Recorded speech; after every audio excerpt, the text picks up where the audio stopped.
Yan. Okay.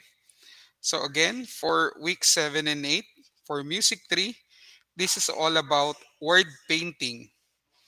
Now, what does word painting mean? This word painting is one of the techniques that they use during the Renaissance period to make music or to make the melody of the song or the music. Okay? So, what is word painting? Word painting is seen here as each action copied the sound of the melody.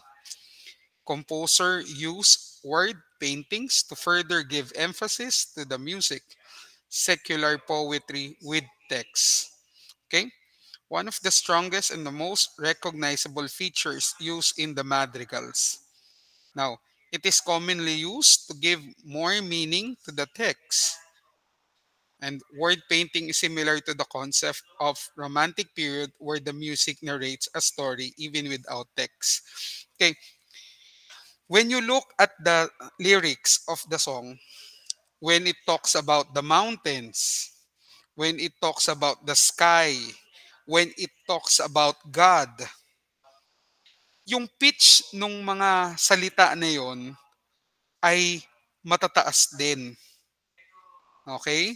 So if it's high above the earth, it talks about space. So the melody is going up or the melody is ascending. Now, if the song's lyrics is talking about the ground, hell, uh, animals na nandun sa ibaba, or under the sea, okay? The technique there, the melody that they use is descending or going down. That is what word painting is. That's one of the technique that they use during the Renaissance period. Okay? Yun lang naman yung gustong sabihin ng word painting eh. Okay? Next. For example, words with a negative meaning like descending, death, ground, all of this will have a pitch that goes a downward movement or it's going down. No, the movement of the pitch is going down. And then words with positive meaning like ascending, birth, sky will have a melody with an upward movement. Pataas naman siya. This is their technique before. Kaya lang, this was used only during the Renaissance age. No, why? Kasi parang your box lang dun sa text na ginawa nila. Eh paano kung gusto mo ibang melody? Paano kung kunyari, you talk about the sky but you want a going down melody. Hindi mo pwedeng gawin when you're using word painting technique. Hindi pwede 'yon kasi that's kung ano kasi yung text, yun din yung kanyang pitch. Okay? Kaya this was only usually used in the Renaissance period. Pagkatapos mo, classic period, no, ibang mga periods, they don't use it na kasi parang binabox niya yung composer with the technique of this. Now, we're talking about the melody of the music. My question is, how do you do the melody? Paano ka nakakagawa ng melody ng music? Sige nga. What do you use to have a melody? Sige nga, question nga. How do you make the melody of a song? Anybody? Notes. Yes. Tama. Correct. And with these notes, next, do you know the complete notes? Scales. Correct. And do you know your scales? Do you know your notes? Okay, in front of you is your complete set of notes.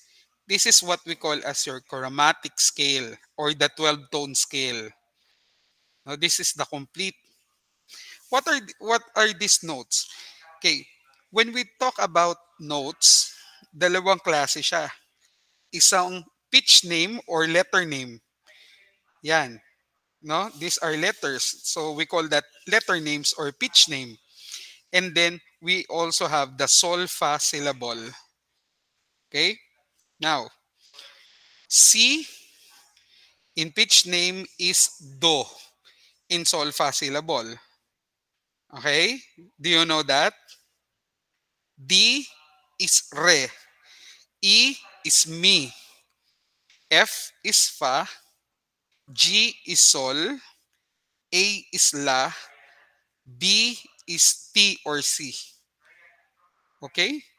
Now, how about, sir, you also have C sharp. So that means that's do sharp or D flat, which is re flat. D sharp is re sharp. E flat is mi flat. F sharp is fa sharp. G flat is sol flat. G sharp is sol sharp. A flat is la flat. A A sharp is la sharp. B flat is what you call as T or C flat. So this is the correspondence, ano? C is do, re or D is re, E is mi. Okay?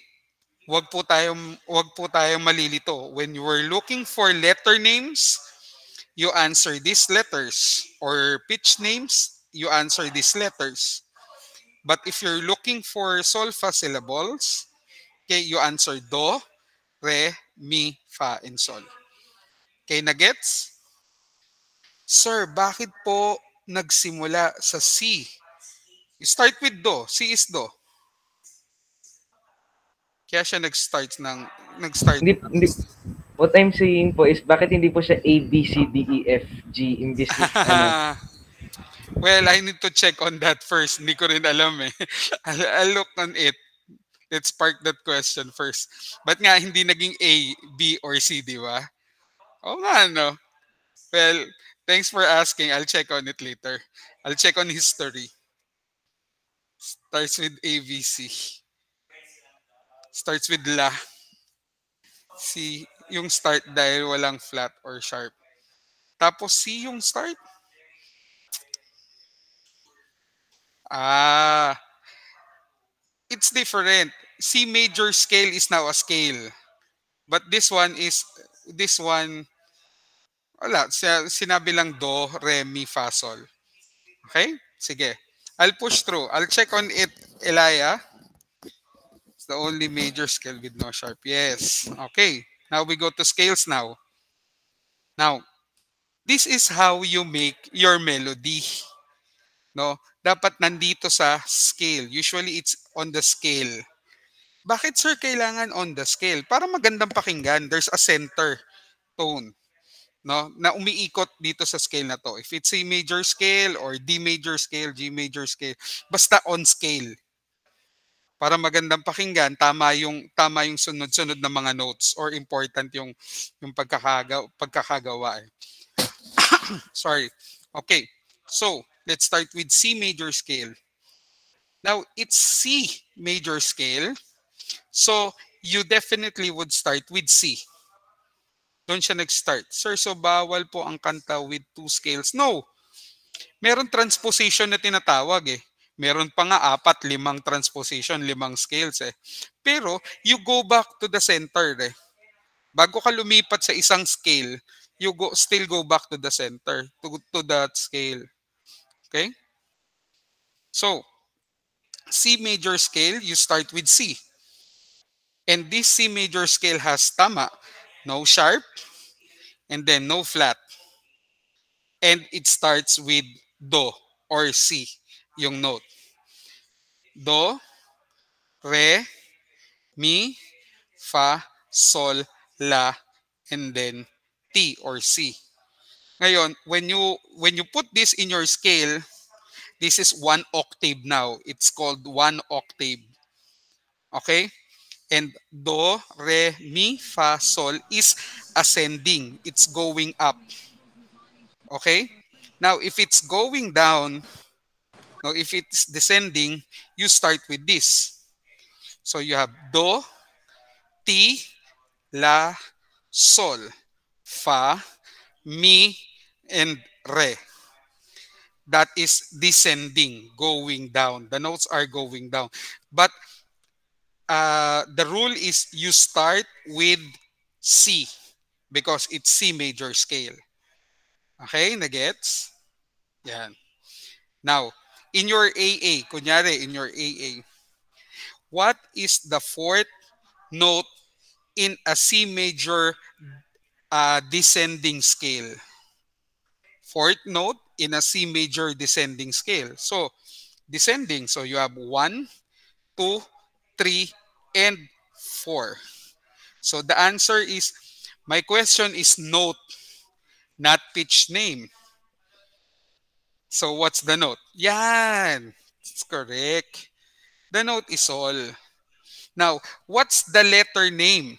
If I'm looking for a letter name or a pitch name, the correct answer is G. Okay? So look at that, ha? Ingat, ingat. Okay, very good. Next, C major scale. After that, now you have one sharp now. What is a scale that has one sharp? And that is called your G major scale. G major scale has one sharp, no flat, and it starts with G or it starts with Sol. So, what are the notes? Sol, La, Ti, Do, Re, Mi, and Fa sharp. Okay? What's the pitch name? What's the letter name? G, A, B, C, D, E, and F sharp. Okay? So that is your G major scale. Again, C major has no sharp, no flat. G major has one sharp, no flat. How about two, sir? Kunyari, two. You have two sharps. That is Fa sharp and Do sharp. Okay? Pag dalawa yung sharp, the sharps are Fa sharp and then Do sharp. So, that is called your D major scale. D major scale. No, for two sharps, you have D major scale. So, what your note starts with D or Re. No, your note starts with Re, Mi, Fa sharp, Sol, La, Si, and then Do sharp. What's the pitch name? You start with D, E, F sharp, G, A, B, C sharp. Okay? That is ascending. How about its descending? D, C sharp, B, A, G, F sharp, and then E. Yun naman yung descending niya. Okay? Ingat ha. That's different. The ascending one is not, it's different with the descending going down one. Okay? So yan. Again, C major scale, no sharp, no flat. G major scale, one sharp. D major scale, two sharps. What are the sharps? Fa sharp and Do sharp.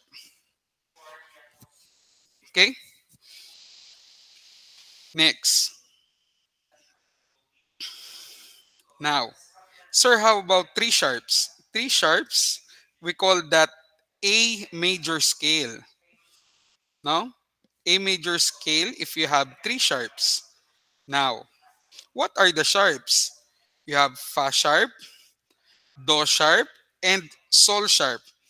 You know, may technique para makuha mo to eh. Kailangan lang, kabisado mo to. No? Paano po, sir? The sharps are Fa sharp, Do sharp, and ano yung bago? Yung bago ay Sol sharp, di ba? Yung Sol sharp na yan, which is G, anong susunod sa kanyang note? Or anong susunod sa kanyang pitch name? A. And that is where you get your major scale. A major scale. Okay? So, if it's A major scale, you start with La.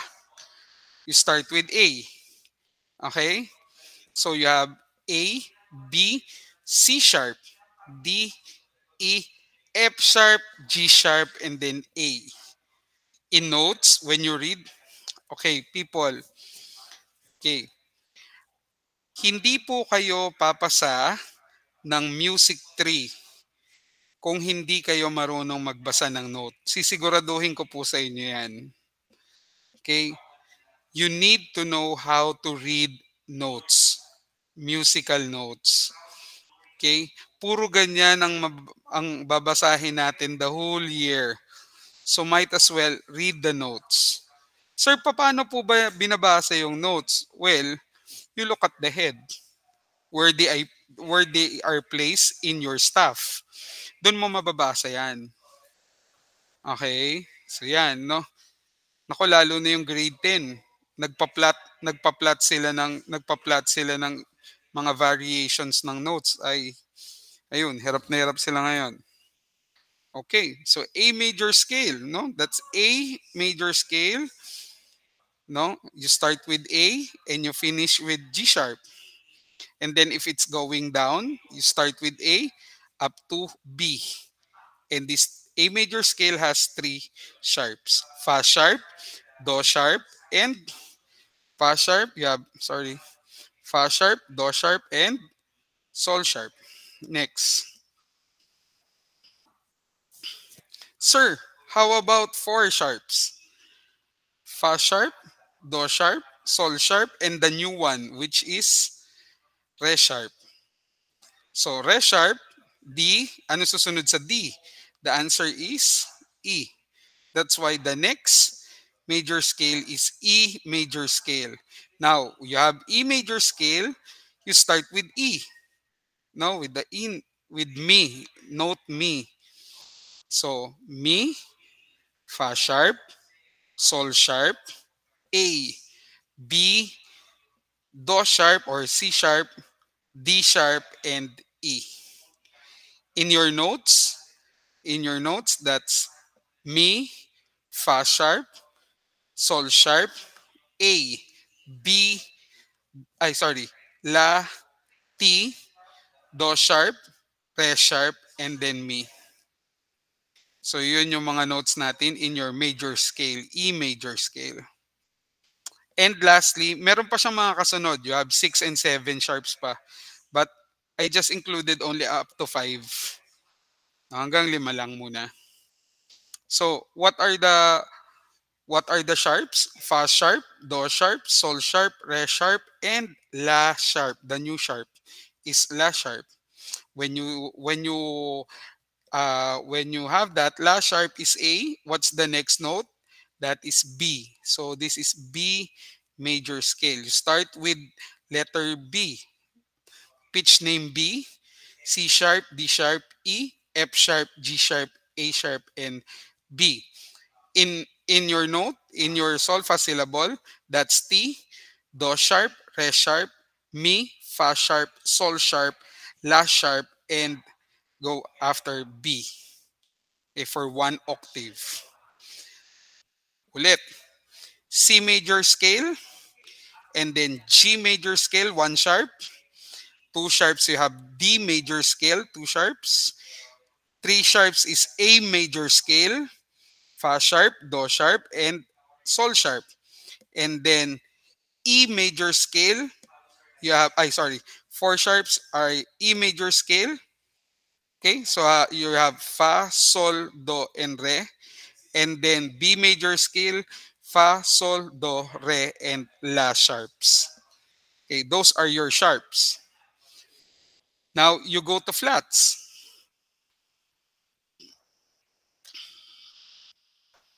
No, you have your first flat is C flat. Lahat ng C in the note or in that piece is C flat. So you start with F because it's F major scale. One flat is F major scale. Fa, Sol, La, C flat, Do, Re, and Mi. If it's pitch name, F, G, A, B flat, C, D, and E. So yan yung F major scale natin. Now, one flat. Now, two flats, you have B flat. Two flat now, you have B flat. And with B flat major scale, you start with B flat. Yes. May nagtaas ng kamay? Question? Siguro na pindot lang. Okay? So you have B flat, C, D, E flat, F, G, A. Okay? So this is the B flat major scale. Okay? Next. So C major scale, F major scale, B flat major scale. Okay? Pag dalawa yung ano niya, dalawa yung flat niya, that's B flat major scale. Okay? This one. After that, you have E flat major scale, no? C, Mi, C, Mi, La flats. Okay? C flat, Mi flat, and La flat. You have three flats, you have that as your E flat major scale. Okay? E flat major scale starts with E flat. E flat, F, G, A flat, B flat, C, D. So that's the E flat major scale. Though this is the seven notes in your scale. In your notes, that's Mi flat, Fa, Sol, La flat, Ti flat, Do, and Re. Okay? Next. I'll post this in your K-Hub. This presentation will be posted to K-Hub. Para if you want to have your reference, ano. Next, A flat major scale. This is you have four flats now. What are the flats? C flat, Mi flat, La flat, and Re flat. So you have four scales. Okay? You start if it's A flat major scale, you start your notes in the scale with A flat. A flat, B flat, C, D, E flat, F, and G. May nangyari when I was studying in UP pa. So yung prof ko sa sax, sabi niya, Ryan, you learn the scales. Sabi ko, sir, ang dami-dami nun. Pag-aaralan ba talaga yun, sir? Yes, you need to memorize all of it. So, madali pa yung ganito. Susulat mo siya.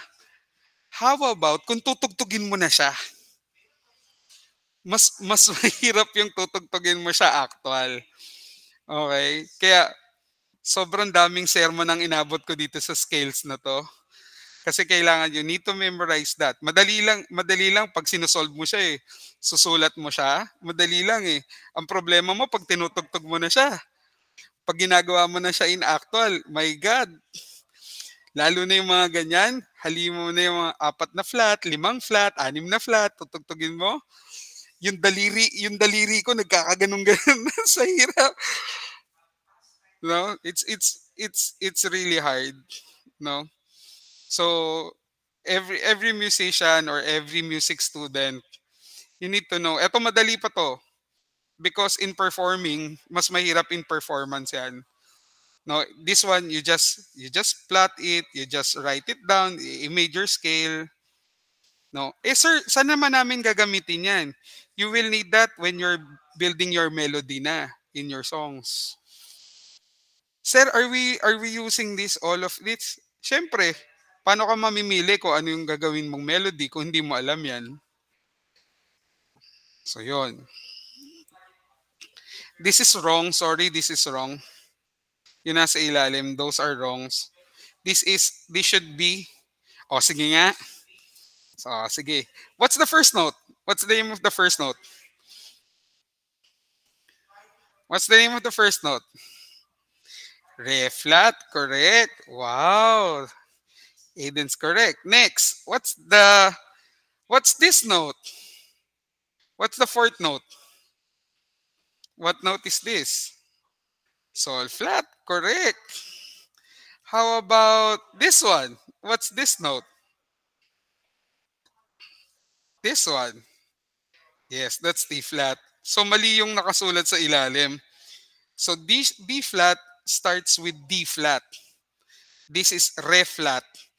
Then this is mi flat, fa, sol flat, la flat, T flat, and then do.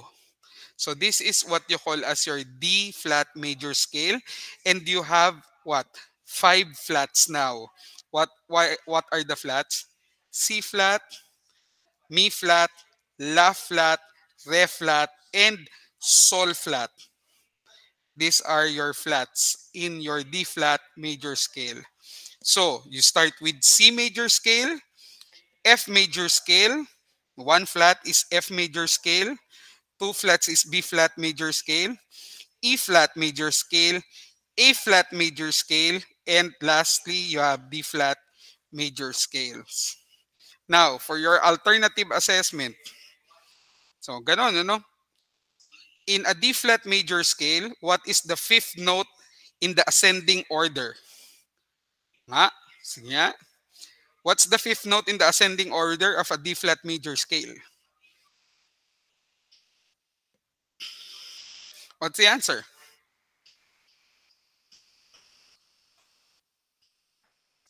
Fifth note? One, two, three, four, and five. Yes, that's correct. That's La flat. In a B flat major scale, what is the fourth note descending? In a B flat major scale, what is the fourth note descending? Yeah, B flat, A, tapos what? G, and then Fa. Oh, ilan ba? Let's go back. B flat major scales. Where's the B flat? So B flat, one, two, three, fourth note descending, going down. So the answer is what? F, no, or Fa. Yes, that's the answer. Fa. That's how we do. That's how we will have your alternative assessment in music. Don't worry, I'll be posting this, and I'll be also posting your recording so that you will have a reference if you're reviewing when you review this. Okay? Any question aside from Elijah's question a while ago? I'll check on that, Elijah. Okay? Elijah. Sorry, Elijah. Any question? Okay. Again, if you haven't submitted your formative assessment, please send it to my email so that I could check it. No worries, I'm still accepting it. Okay, I'm still accepting formative assessments. Okay, please submit it. Okay, and with that, if nobody has a question, thank you. Hi, sir. Can I ask a question in private po? Yes, later. Just, ano na lang, after the class. Okay? Sige. Thank you for coming in my sync session today. Thank you for having the time studying this. The next time that we'll see each other, it's week 9 na. Because next week is health day pa. Okay? Thank you. Maraming salamat. Bye-bye guys. Keep safe. Thank you po, Bye. sir. Bye. Bye-bye po. Thank you po, Oh, Sir. bye po. Thank you.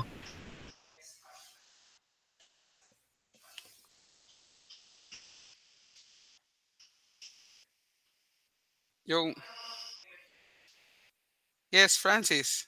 Not a question po. I just have That's my sige. I haven't gotten used to sige. No worries. That's okay. Wala problema doon. It's not only you, Francis. It's not only you. Marami. But I appreciate it. Thank you for the effort. Maraming salamat ha. Okay.